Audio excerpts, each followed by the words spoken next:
Hello everyone. आज हम लोग बात करने वाले हैं क्या कि एसिड बेस के बारे में हम लोग पढ़ रहे थे। एसिड बेस और साल्ट 10th क्लास का सेकंड चैप्टर जिसको हम स्टडी कर रहे थे।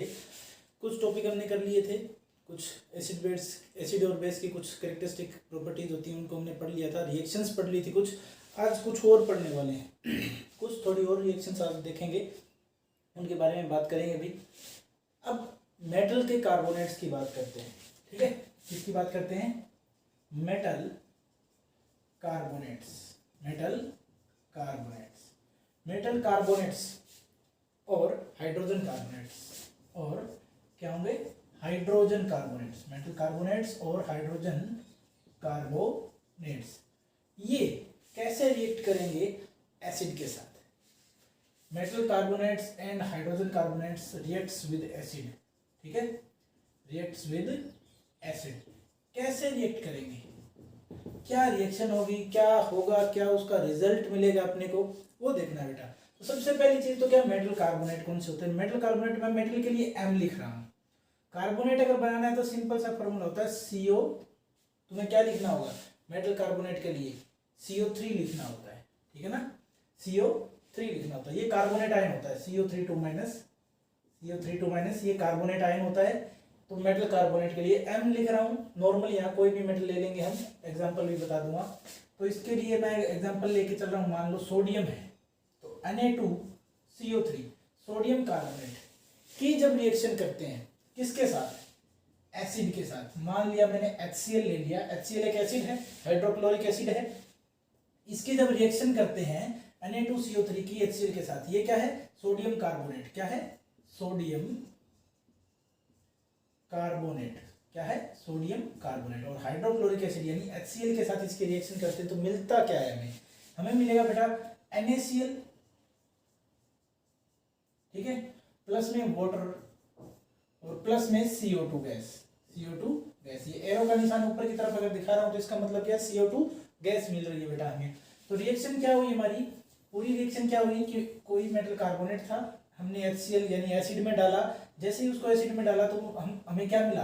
NaCl क्या है? एक साल्ट है बेटा। क्या है? सॉल्ट है, एक साल्ट है NaCl। उसके साथ हमें क्या मिला? वाटर, पानी मिला। और साथ में क्या मिला? कार्बन डाइऑक्साइड यानी CO2 गैस मिली। तो हुआ क्या, जब भी हम किसी मेटल कार्बोनेट को एसिड के साथ रिएक्ट करवाएंगे, एसिड के साथ, ध्यान से देखना, मैं इसकी जो रिएक्शन कैसे होती है उसी चीज को लिख रहा हूं बस। एसिड के साथ जब भी मेटल कार्बोनेट को रिएक्ट करवाया जाएगा तो बनेगा क्या? एक तो सॉल्ट बनेगा, ठीक है, साथ में वाटर बनेगा और साथ में CO2 गैस बनेगी, ठीक है। ये पूरी रिएक्शन की आउटलाइन हो जाती है बेटा कि मेटल कार्बोनेट जब भी रिएक्ट करेंगे एसिड के साथ तो salt plus water plus CO2 बनेगा, ठीक है। अब इस रिएक्शन को बैलेंस भी कर लेते हैं बेटा। इधर ध्यान से देखो भाई, इधर NaCl 2 Na है तो मैं इधर 2 Na कर देता हूँ, 2 कर देता हूँ, इसको 2 से मल्टीप्लाई कर देता हूँ। Na2 है ना, तो इसका मतलब सोडियम 2 है तो इस साइड भी 2 ही कर दूंगा। 2 क्लोरीन हो गए, क्लोरीन 2, इस साइड तो एक ही है तो इसको भी 2 से मल्टीप्लाई कर दूंगा। इस बार 2 हाइड्रोजन हो गए, 2 हाइड्रोजन यहाँ है। अब ऑक्सीजन कितने करने हैं? 2 और 1 3, इस साइड भी 3 है, कार्बन 1 होना चाहिए, कार्बन भी 1। अब ये रिएक्शन क्या हो गई है? बैलेंस हो गई है। सिर्फ और सिर्फ क्या करना था? इसके आगे 2 लगाना था और इसके आगे 2 लगाना था। रिएक्शन भी हमारी बैलेंस हो गई है। होगा क्या? सोडियम कार्बोनेट की रिएक्शन करेंगे जब भी एसिड के साथ, HCl के साथ, तो हमें क्या मिलेगा? NaCl यानी कि एक साल्ट मिलेगा, प्लस H2 यानी कि वाटर मिलेगा और CO2 गैस निकलेगी। अब हमें कैसा, मान लो हमें नहीं पता है कि कौन सा हमें कार्बोनेट दिया है, हमें पता ही नहीं है। मान लो मैंने तुम्हें एक सैंपल दे दिया, क्योंकि ये व्हाइट कलर का होता है तो अब मोस्टली साल्ट कलरलेस होते हैं यानी व्हाइट कलर के होते हैं, तो हमें नहीं पता चलेगा कि ये कौन सा साल्ट है, किस मेटल एटम का है, या नॉन मेटल का भी हो सकता है, ऐसा थोड़ी है मेटल का ये। तो कैसे पता चला कि वो कार्बोनेट है? हम क्या करेंगे, उस साल्ट को लेंगे HCl में डाल देंगे। HCl में जैसे डिजोल्व करेंगे तो वो जो भी हमारे पास कार्बोनेट था उसको जैसे डालेंगे तो एक साल्ट बनेगा, वाटर बनेगा, उसमें से CO2 निकलेगी। तो ये CO2 गैस है, इस CO2 गैस को हम क्या कर लेंगे? इसको कैप्चर कर लेंगे बेटा, CO2 गैस को। तो इस CO2 गैस को हम क्या करवाएंगे? पास करवाएंगे किसके अंदर से? लाइम वाटर के अंदर से। लाइम वाटर क्या होता है बेटा? कैल्शियम हाइड्रोक्साइड को ही लाइम वाटर बोलते हैं, CaOH whole twice, CaOH whole twice, इसको क्या बोलते हैं, लाइम वाटर। और इसका नाम क्या होता है, कैल्शियम हाइड्रोक्साइड। बेटा क्या नाम होता है, कैल्शियम हाइड्रोक्साइड इसका नाम होता है। इसको लाइम वाटर भी बोला जाता है, कॉमन नेम ज्यादा फेमस है इसका कैल्शियम हाइड्रोक्साइड का, लाइम वाटर। ठीक है ना। तो लाइम वाटर के अंदर जो ये CO2 गैस प्रोड्यूस हुई है, इसी CO2 गैस को हम लाइम वाटर के अंदर ऐड कर देते हैं, यानी पास करवा देते हैं। जब CO2 गैस को लाइम वाटर में पास करवाएंगे तो उसका कलर क्या आ जाएगा, दूधिया कलर का हो जाएगा, यानी मिल्कीनेस आ जाएगी, मिल्की कलर का हो जाएगा। या हम जिसको बोलते हैं कि टर्बिडिटी आ जाती है। ठीक है, वो किस वजह से आती है, जब ये इसके साथ रिएक्शन करेगा बेटा तो क्या बनाएगा, CaCO3, कैल्शियम कार्बोनेट बनाएगा। क्या बनाएगा बेटा, कैल्शियम कार्बोनेट, जो क्या होता है, व्हाइट कलर का प्रेसिपिटेट होता है। व्हाइट यानी कलरलेस भी बोल सकते हैं, व्हाइट प्रेसिपिटेट। मैं PPT लिख रहा हूँ, इसका मतलब क्या है, प्रेसिपिटेट है बेटा। प्रेसिपिटेट का मतलब जो चीज रिएक्शन होने के बाद सॉलिड फॉर्म में बीकर में नीचे बच जाती है और ऊपर लिक्विड बढ़ा रही है, जो नीचे सॉलिड फॉर्म में जो चीज बची होती है उसको प्रेसिपिटेट बोला जाता है बेटा। तो CaCO3 प्रेसिपिटेट बनेगा, प्लस में वाटर मिल जाएगा हमें जब भी ये रिएक्शन करवाएंगे। इसका मतलब CO2 का कंफर्मेशन कैसे चेक कर सकते हैं कि लाइम वाटर में इसको डाल दो, अगर व्हाइट प्रेसिपिटेट यानी वो मिल्की हो जाता है, यानी मिल्की दूधिया कलर का हो जाता है, इसका मतलब क्या होगा कि उसमें कैल्शियम कार्बोनेट बनाएगा, और कैल्शियम कार्बोनेट बनाए इसका मतलब क्या है, इसके अंदर CO2 गैस ही हमने पास करवाई थी। तो ये इसका कंफर्मेटरी टेस्ट हो जाता है बेटा एक तरीके से। ठीक है, अगर एक्सेस ऑफ CO2 डाल दी जाए, अभी तो हमने थोड़ी सी डाली, मतलब जितनी यहाँ बनी उतनी डाली, अगर CO2 एक्सेस में डाल दी जाए, CO2 कैसे ले लेनी है, हमें एक्सेस में ले लेनी है बेटा। CO2 अगर एक्सेस में लेनी है तो ये रिएक्शन कैसे होगी, फिर से देखते हैं। कैल्शियम हाइड्रोक्साइड लिखेंगे, CaOH होल ट्वाइस, यानी लाइम वाटर लिख दिया हमने, और प्लस में अब हमारे पास ऑब्वियस था कि यही बना है, तो डायरेक्ट इसी को लिख देते हैं। चलो ठीक है, डायरेक्ट इसी को लिख देते हैं। थोड़ी अमाउंट में डाला तो ये बना, अगर एक्सेस में होता तो क्या बनता, एक्सेस में CaCO3 plus H2O plus CO2 डाल दो तो क्या बनेगा, CaHCO3 बन जाएगा बेटा। क्या बन जाएगा, CaHCO3, और HCO3 का क्या हो जाएगा, ट्वाइस हो जाएगा। तो इसको बोलते हैं कैल्शियम हाइड्रोजन कार्बोनेट, और ये वाटर सोल्यूबल होता है। और ये क्या होता है, कैल्शियम हाइड्रोजन कार्बोनेट क्या होता है बेटा, वाटर सोल्यूबल होता है। क्या होता है, वाटर सोल्यूबल होता है। ठीक है, इतना समझ में आया भाई। अब कहने का मतलब क्या है कि जब भी मेटल के कार्बोनेट्स या हाइड्रोजन कार्बोनेट्स वाटर के साथ रिएक्ट करेंगे तो वो क्या बनाएंगे, सॉल्ट प्लस वाटर बनाएंगे, CO2 गैस बाहर निकलने वाली है। ठीक है ना, salt plus water plus CO2 gas, metal के कार्बोनेट्स और हाइड्रोजन कार्बोनेट्स जब भी ये रिएक्शन करवाएंगे तो यही होने वाला है बेटा। ठीक है ना। अब ये तो कार्बोनेट की रिएक्शन थी, अब हाइड्रोजन कार्बोनेट की रिएक्शन भी करके दिखा देंगे आपको। ठीक है, कार्बोनेट्स की रिएक्शन हो चुकी है बेटा। अब हम लोग करेंगे क्या, हाइड्रोजन कार्बोनेट की रिएक्शन करके देखते हैं, मेटल हाइड्रोजन कार्बोनेट की रिएक्शन एसिड के साथ। तो मैं सोडियम का हाइड्रोजन कार्बोनेट ले रहा हूं, NaHCO3, सोडियम हाइड्रोजन कार्बोनेट। ठीक है, इसका नाम क्या है, सोडियम हाइड्रोजन कार्बोनेट, या सोडियम बाइकार्बोनेट भी बोल देते हैं बेटा इसको। ठीक है, अब इसकी रिएक्शन करनी है हमें किसके साथ, HCl के साथ, एसिड के साथ रिएक्शन करवा रहे हैं। बात ही टॉपिक हमारा क्या था, एसिड के साथ इनकी रिएक्शन करवानी है, इन दोनों की, या तो कार्बोनेट या मेटल का हाइड्रोजन कार्बोनेट। कार्बोनेट की मैंने पहले करके दिखा दी, अब मैं करके दिखा रहा हूँ किसकी, सोडियम हाइड्रोजन कार्बोनेट की रिएक्शन कैसे करते हैं बेटा। देखो, हाइड्रोजन कार्बोनेट की जब भी रिएक्शन होगी तो होगा क्या, इसके पास से फिर से क्या बनेगा, यहाँ से सोडियम निकलेगा, यहाँ से Cl निकलेगा, तो NaCl यानी कि एक तो बना क्या, सॉल्ट, NaCl, सोडियम क्लोराइड क्या है, सॉल्ट है, प्लस में 2H2 है तो ठीक है, H2O बन जाएगा, एक वाटर बना। ठीक है, और साथ में क्या बना, यहाँ पर CO2 निकल जाएगा, plus CO2 carbon dioxide gas. तो सेम रिएक्शन होती है बेटा, चाहे हम कार्बोनेट्स लें चाहे हाइड्रोजन कार्बोनेट लें, सेम रिएक्शन होती है। ठीक है ना बेटा। अब चलते हैं नेक्स्ट टॉपिक पे, और नेक्स्ट टॉपिक हमारा क्या है कि जब बात करते हैं कि एसिड और बेस, दो चीज आती है हमारे पास, एक तो है एसिड और दूसरा है बेस। जब ये दोनों आपस में रिएक्ट करें तो क्या होगा, एसिड प्लस बेस, क्या बनेगा? किसी को पता है भाई तो क्या बनता है? जब भी एसिड और बेस आपस में रिएक्ट करते हैं तो बनता है एक तो सोल्ट बनेगा, कोई भी एक सोल्ट बनेगा, प्लस में वाटर जनरेट होगा बेटा। सोल्ट प्लस वाटर रिएक्शन होगी और इस टाइप की रिएक्शन को क्या बोलते हैं?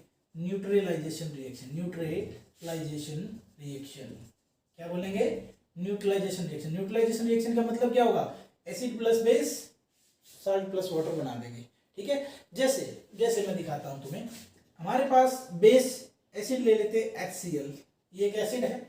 बेस क्या है? NaOH है, NaOH हमारे पास बेस है। सोडियम हाइड्रोक्साइड बेस है, HCl हाइड्रोक्लोरिक एसिड ये एक एसिड है।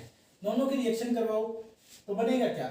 यहाँ तो NaCl बनेगा, इससे Na आएगा, इससे Cl आएगा और इसका H और इसका OH आपस में जुड़ जाएंगे यानी वाटर बना देंगे। तो NaCl क्या होता है बेटा? एक साल्ट होता है और ये वाटर है ही। इसका मतलब ये है न्यूट्रलाइजेशन रिएक्शन, यानी जब भी एसिड और बेस आपस में रिएक्ट करेंगे तो वो एक दूसरे को न्यूट्रलाइज कर देंगे। इसीलिए तुम्हें ध्यान होगा जब भी घर पे तुम लोग ज़्यादा खा लेते हो, खाना ज़्यादा खा लेते हो, मतलब शादियों में चले गए, शादी में जाने के बाद जब तुमने ठूस ठूस के खा लिया उसके बाद तुम्हें खट्टी डकारें आने लग जाती हैं बेटा, यानी उस चीज़ को हम क्या बोलते हैं? एसिडिटी हो गई। एसिडिटी हो गई। तुमने इनो वाला ऐड भी देखा हुआ कि वो गैस के लिए एसिडिटी और गैस के लिए इनो ले लेते हैं, 6 सेकंड में काम शुरू। वैसा ही कुछ यहाँ होता है बेटा, जब भी जो स्टोमक है उसके अंदर जो HCl है, हमारे पेट में भी एसिड होता है, तो उसका जनरेशन जब ज़्यादा हो जाता है तो हमें खट्टी डकारें आने लग जाती हैं, एसिडिटी हो जाती है। उस एसिडिटी से रिलीव करने के लिए हमें क्या दिया जाता है? हमें मिल्क ऑफ मैग्नीशिया, जिसकी बात करते हैं, magnesium hydroxide MgOH whole twice, magnesium hydroxide, इसको मिल्क ऑफ मैग्नीशिया भी बोला जाता है, इसको लेने की सलाह दी जाती है। या फिर हमें क्या बोला जाता है? एंटासिड दिए जाते हैं। एंटासिड का मतलब क्या होता है? जो एसिडिटी को दूर कर दे। और वो एंटासिड क्या? रेनिटिडीन हो सकता है, जिनटेक की टेबलेट आती है, रेनिटिडीन की टेबलेट आती है, वो टेबलेट दी जाती है। ठीक है, तो उससे क्या होता है? एसिडिटी रिलीव, यानी बेस होता है एक्चुअल में, उस बेस को ले लो, एसिड में डाल दो, खत्म, न्यूट्रलाइजेशन रिएक्शन हो जाएगी। क्या बन जाएगा? सॉल्ट और वाटर बन जाएगा। तो एसिडिटी हमारी अपने आप ही खत्म हो जाती है बेटा। उसके बाद बेटा जो टॉपिक है हमारा वो है, नेक्स्ट टॉपिक है reaction of metallic oxide with acids. Reaction of metallic oxides with acids, यानी कि जो मेटल के ऑक्साइड्स होते हैं उनकी रिएक्शन एसिड के साथ क्या होती है? यानी मेटल के ऑक्साइड और एसिड क्या बनाते हैं? जब भी ध्यान से देखना, मेटल का ऑक्साइड, मैं यहाँ लिख रहा हूँ मेटल ऑक्साइड प्लस एसिड जब भी हो, ये वाली जब भी तुम्हें लाइन दिखे, मतलब यहाँ कोई मेटल का ऑक्साइड लिखा हो क्वेश्चन पेपर में और यहाँ एसिड दिया हो, तो हमेशा आंसर में क्या बनेगा? एक तो सोल्ट बनाना है, दूसरा वाटर बनाना है। ठीक है, ये तो आउटलाइन है रिएक्शन की। ठीक है, ये क्या है? आउटलाइन है। एग्जाम्पल दे सकते हो तुम, कॉपर ऑक्साइड है, कॉपर ऑक्साइड को जब HCl के साथ रिएक्ट करवाओगे तो क्या बनेगा? CuCl2 बनेगा, यानी कॉपर क्लोराइड बनेगा। कॉपर 2 क्लोराइड में कन्वर्ट हो जाएगा, ये कॉपर 2 क्लोराइड में कन्वर्ट हो जाएगा, प्लस में वाटर बनेगा। ठीक है, कॉपर 2 क्लोराइड में कन्वर्ट हो जाएगा और प्लस में क्या बन जाएगा? वाटर बन जाएगा बेटा। ठीक है, ये 2HCl हो जाएगा, यहाँ CO लिख दो, बात ही खत्म, सिंपल, H2 हो गया। ठीक है, कॉपर ऑक्साइड किस में कन्वर्ट? CuO, कॉपर ऑक्साइड किस में कन्वर्ट हो जाएगा? HCl के साथ रिएक्ट करवाते हैं, CuCl2 यानी कॉपर 2 क्लोराइड साल्ट में बदल जाएगा और साथ में क्या बनेगा? वाटर। तो यही तो है, ये metal oxide plus acid, salt plus water बनेगा। तो मेटल ऑक्साइड प्लस एसिड डाला हमने, साल्ट बना और वाटर बना। ठीक है, तो ये चीज हमारी प्रूफ हो जाती है। अब इसके बाद बारी आती है कि नॉन मेटलिक ऑक्साइड एसिड के साथ कैसे रिएक्ट करते हैं। अब एक चीज इसको देखो, ये रिएक्शन किसकी तरह लग रही है तुम्हें? अभी तो हमने बात की कि एसिड प्लस बेस क्या बनाते हैं। एक और रिएक्शन लिख देता हूं, देखो, एसिड प्लस बेस क्या बनाएंगे? Salt plus water. अभी पढ़ा है हमने, जस्ट इससे पहले वाली रिएक्शन यही थी कि एसिड प्लस बेस क्या बनाते हैं? सॉल्ट प्लस वाटर बनाते हैं। यहाँ भी सॉल्ट प्लस वाटर बन रहा, मतलब ये पीछे वाला तो बिल्कुल ही सेम है। ठीक है, यहाँ क्या है? एक तो एसिड है, ये भी एसिड है, तो यहाँ बेस लिखा, मेटल ऑक्साइड क्या होता है? इसका मतलब हम क्या कह सकते हैं कि मेटल ऑक्साइड का नेचर क्या होता है? बेसिक होता है। मेटल ऑक्साइड का नेचर क्या होता है? मेटल ऑक्साइड किस नेचर के होते हैं बेटा? बेसिक नेचर के होते हैं मेटल ऑक्साइड। इस रिएक्शन से ये प्रूफ होता है। फिर बारी आती है बेटा नॉन मेटल ऑक्साइड की। किसकी आती है? नॉन मेटल ऑक्साइड को जब भी हम किसके साथ रिएक्ट करवाएंगे? एसिड के साथ रिएक्ट करवाएंगे तो फिर से बनेगा, सॉरी बेस के साथ जब रिएक्ट करवाएंगे इनको, बेस के साथ, एसिड के साथ नहीं, नॉन मेटल ऑक्साइड को किसके साथ रिएक्ट करवाएंगे, बेस के साथ, तो बनेगा साल्ट प्लस वाटर बनेगा बेटा। ठीक है, फिर से वही रिएक्शन। अब नॉन मेटल ऑक्साइड की बात आ गई, ये तो बेस, ये साल्ट और ये water, salt plus water same बन रहा है, यहाँ बेस हो गया, इसका मतलब ये नॉन मेटल ऑक्साइड कैसा बना, एसिड बच गया, इसका मतलब नॉन मेटलिक ऑक्साइड का कैरेक्टर कैसा होता है, एसिडिक कैरेक्टर होता है। यानी नॉन मेटलिक ऑक्साइड कैसे होते हैं बेटा, एसिडिक इन नेचर होते हैं। कैसे होते हैं, एसिडिक इन नेचर होते हैं बेटा। इस चीज को ध्यान से समझ लो तुम। जो नेक्स्ट टॉपिक है बेटा वो क्या है, वो ये कहता है कि इन एसिड और बेस में सब में कॉमन क्या है, क्या क्या चीज है, what is common in acids और बेसिस। मतलब जितने भी एसिड और बेस की हम बात करें उनमें आपस में कॉमन क्या चीज है। अब इस चीज को क्यों पढ़ना है, ये इसलिए पढ़ना है, मान लो मैंने क्या लिखा हुआ है, HCl लिखा हुआ है, इसको हम क्या बोलते हैं, हाइड्रोक्लोरिक एसिड। क्या बोलते हैं, हाइड्रोक्लोरिक एसिड बोलते हैं बेटा।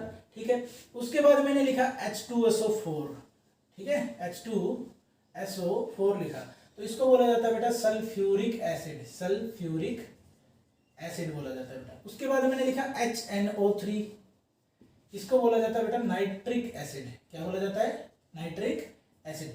अब ध्यान से देखो, नाम में क्या लिखा है, एसिड है, तो तीनों के तीनों एसिड है, इसका मतलब एसिड है, लेकिन सबका फॉर्मूला अलग है। HCl, H2SO4, HNO3, सबका ही फॉर्मूला अलग अलग है, यानी केमिकल फॉर्मूला तो सबका ही अलग है। तो इसमें ऐसी क्या चीज कॉमन है जिसकी वजह से सबको ही एसिड बोल रहे हैं हम लोग। एक तो फॉर्मूले को देखने से पता चलता है बेटा कि सब में एक चीज कॉमन है, वो क्या है, H, यानी hydrogen ion, H plus ion, H plus ion जिनको हम क्या बोलते हैं, हाइड्रोजन आयन बोलते हैं, हाइड्रोजन आयन बोलते हैं। ठीक है, H plus ion hydrogen ion बोलते हैं।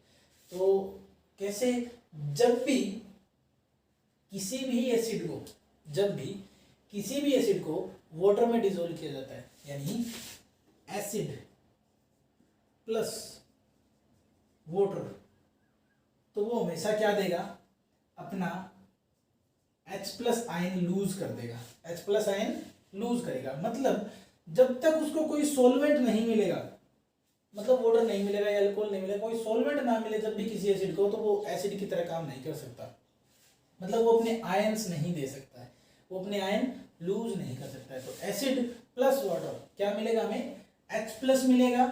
ठीक है, अब मान लो मेरे पास क्या था, H प्लस आयन मिलेगा और प्लस H2 तो रहेगा ही रहेगा, प्लस बेस आयन। ठीक है, बेस वाला आयन। अब कैसे, मैं दिखाता हूँ, रिएक्शन करके देखते हैं। हमने HCl लिखा ऊपर, तो HCl प्लस H2O क्या बनना चाहिए, तो यहाँ से तो H प्लस निकलेगा, HCl किस में टूटेगा, H plus plus Cl minus में टूटेगा, यानी एक तो Cl माइनस निकलेगा। तो सबसे पहले मैं Cl माइनस लिख देता हूँ, सॉरी, ठीक है, Cl माइनस मैंने लिख दिया, तो यहाँ से Cl माइनस निकला, यहाँ से H प्लस निकला, प्लस में H प्लस प्लस H2O। लेकिन ये H प्लस कभी भी अकेला नहीं रहता, मतलब ये अलोन एग्जिस्ट ही नहीं करता। H प्लस क्या बेटा, ये अकेला एग्जिस्ट नहीं कर सकता। हाइड्रोजन आयन जो है ना, वो अकेला एग्जिस्ट नहीं करता है, बहुत ही अनस्टेबल होता है। ठीक है ना, बहुत ही अनस्टेबल स्पीसीज होती है, इसलिए ये क्या करता है, इस वाटर मॉलिक्यूल के साथ कंबाइन करता है। अब वाटर मॉलिक्यूल के साथ कैसे कंबाइन करेगा, इस ऑक्सीजन के पास दो लोन पेयर होते हैं, यानी नेगेटिव चार्ज होता है, उसी के साथ ये कंबाइन कर जाता है। और एक्चुअल में हमें क्या मिलता है कि HCl प्लस H2O हमें मिलेगा क्या, H3O plus plus Cl minus. और इस आयन को, यानी H3O प्लस आयन को हम क्या बोलते हैं, हाइड्रोनियम आयन, हाइड्रोनियम आयन बोलते हैं बेटा। क्या बोलते हैं, हाइड्रोनियम आयन। इस H3O प्लस को क्या बोला जाता है, हाइड्रोनियम आयन। इसको एक्चुअल में एसिड, इसकी वजह से एसिडिक कैरेक्टर होता है, H प्लस की वजह से नहीं, इसकी वजह से, क्योंकि H प्लस तो कभी अकेले फॉर्म में मिलता ही नहीं है, वो अनस्टेबल होता है। तो स्टेबल होकर क्या बना लेता है, H3O प्लस बना लेता है, हाइड्रोनियम आयन बना लेता है बेटा। ठीक है, अब सेम चीज हम किसके ऊपर कर सकते हैं, बेस के ऊपर भी कर सकते हैं। बेस मान लो ले लिया मैंने NaOH लिया, ठीक है, बेस लिया, प्लस में मैंने वाटर डाला, बना क्या, क्या बनेगा भाई, मेरे पास क्या बना, NaOH। बेस से क्या बनेगा, ठीक है भाई, अगर बेस के साथ करोगे तो इसमें OH माइनस निकलेगा। क्या निकलेगा, OH माइनस। क्या निकलेगा भाई, OH माइनस, और Na प्लस निकलेगा, ठीक है, और प्लस में H2O रहेगा। तो यहाँ भी हमारे पास फाइनली क्या बनता है, हमारे पास एक आयन जो कॉमन में आएगा, हर एक बेस में से क्या निकलेगा, जैसे MgOH होल ट्वाइस है, क्या है, MgOH whole twice plus H2O किया, तो फिर से हमारे पास क्या निकलेगा, OH minus plus Mg2 plus 2OH minus निकला plus Mg2 plus plus water. तो इसका मतलब क्या हुआ, हर एक में कॉमन क्या आ रहा है, यहाँ OH माइनस कॉमन आ रहा है। इसका मतलब सारे के सारे बेस क्या देते हैं, एक सॉल्यूशन के अंदर एक OH माइनस आयन को लिबरेट करते हैं। एक नहीं, मतलब जितना लिबरेट कर सकते हैं, जितने उनके पास होते हैं वो सारे OH माइनस आयन को लिबरेट करते हैं। तो कॉमन थिंग क्या है, बेस तो OH माइनस आयन लिबरेट करते हैं वाटर में, और acids H plus ion liberate करते हैं एसिड, जो सॉल्यूशन होता है एसिडिक सॉल्यूशन वाटर का, उसमें। यानी वाटर के अंदर जब भी एसिड को डाला जाता है तो वो H प्लस आयन देते हैं, जितने भी होते हैं सारे ही एसिड, और जितने भी बेस होते हैं वो सारे क्या देते हैं, OH माइनस आयन देते हैं। तो इसका मतलब इनमें कॉमन क्या है, एसिड्स में कॉमन है H प्लस आयन, और बेस में कॉमन क्या है बेटा, OH माइनस आयन कॉमन है। अब बेटा बारी आती है, हम बात करते हैं कि अभी थोड़ी देर पहले हमने क्या पढ़ा, अभी जस्ट पढ़ा हमने कि एसिड्स में कॉमन चीज क्या है। एसिड्स तो देते हैं क्या, जब भी एसिड वाटर में मिलता है यानी H2O के साथ रिएक्ट करता है तो वो हमेशा H प्लस आयन देता है, ठीक है, H प्लस आयन।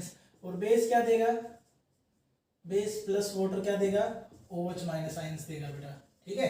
अब हमें कैसे पता चलता है कि आयंस ही है उसके अंदर, तो एक छोटा सा एक्सपेरिमेंट होता है, करके देख सकते हैं। एक बीकर ले ले, ठीक है, लैब में किया जा सकता है। बीकर ले ले, उसके अंदर क्या है, एक कॉर्क ले लेंगे रबड़ की, उसके अंदर 2 कील लगा देंगे, ठीक है, एक, और इसके अंदर क्या डाल देंगे, HCl सॉल्यूशन डाल देंगे। ये एसिड का सॉल्यूशन है, HCl का सॉल्यूशन है, ठीक है, HCl यानी HCl plus water. Aqueous solution का मतलब, जब भी मैं एक्वस की बात करता हूँ इसका मतलब उसके अंदर वाटर मॉलिक्यूल पहले से ही मौजूद है, तो इसका मतलब HCl का सॉल्यूशन डाला यानी मैंने एसिड का सॉल्यूशन डाल दिया, ठीक है।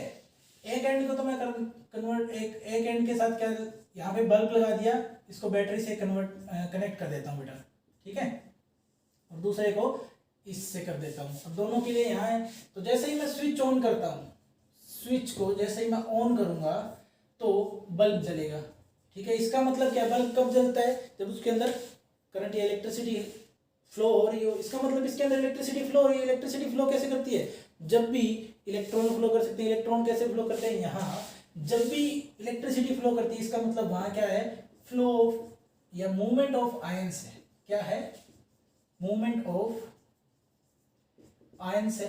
और किस आयन की वजह से मूवमेंट हो रही है, हमने एसिड लिया है तो हमें पता है एसिड की किस आयन की वजह से मूवमेंट होती है, H प्लस आयन की, इसी वजह से इलेक्ट्रिसिटी कंडक्ट होती है। ये कंफर्म करता है कि इसमें आयंस होते हैं। अब वो आयंस कौन से हैं, H प्लस आयन है, जो मैंने पीछे भी बता दिया है। अब बारी आती है बेटा एक और चीज की, हमने लैब में जब भी बात करते हैं कि हमें एसिड्स के यूज करना होता है, केमिस्ट्री लैब में एसिड्स का यूज करना होता है, वाटर के साथ भी यूज करना होता है। तो एसिड में वाटर डालते हैं या वाटर में एसिड डालते हैं, ये सबसे बड़ा क्वेश्चन है और कंपटीशन एग्जाम में बहुत बार पूछा जाता है बेटा, किस में क्या डाला जाता है। तो उसको देख लेते हैं, डिस्कस कर लेते हैं।